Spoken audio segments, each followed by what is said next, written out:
You also say, quote, there was an original purpose to the Second Amendment, but it wasn't to keep people safe. It was to preserve white supremacy and slavery. Briefly, Ellie, how do we know that to be the case for sure?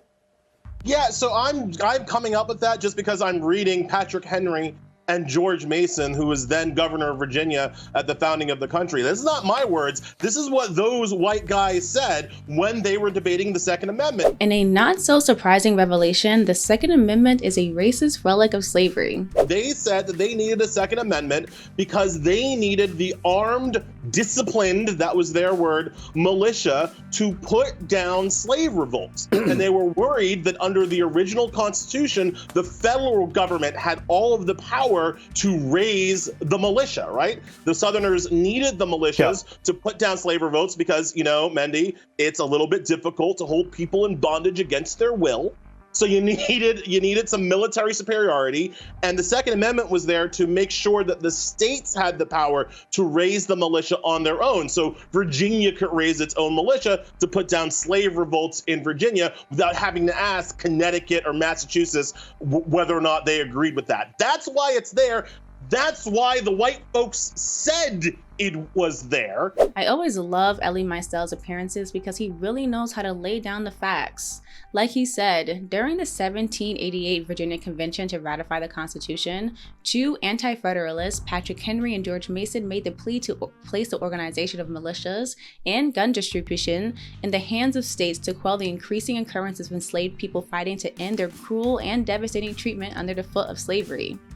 And before the racists and trolls attack me with, it's about states' rights and stopping tyranny from the government, let's go further back in time to before the founding fathers or even a thought in their parents' minds. We're in the 1680s, several decades after enslaved people were first brought to the shores of the Americas. The Virginia General Assembly passed one of the first gun control laws in the colonies, making it illegal for any African American to carry a weapon or a weapon-like object. I just want you all to have context on how deep of a hold white supremacy has in this country to determine who could and couldn't have a gun. And to put it more simply, who was doing the killing and who was being killed.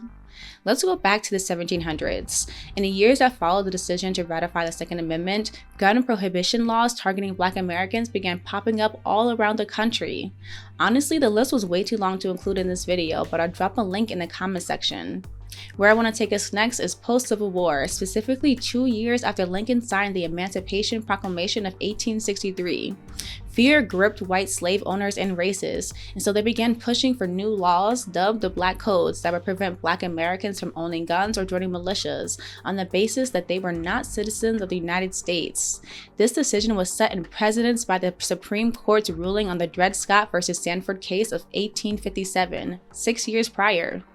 I'm bringing this to your attention because the gun-toting right loves to scream, "Give me liberty or give me death," a famous quote by the aforementioned Patrick Henry at the Virginia Convention.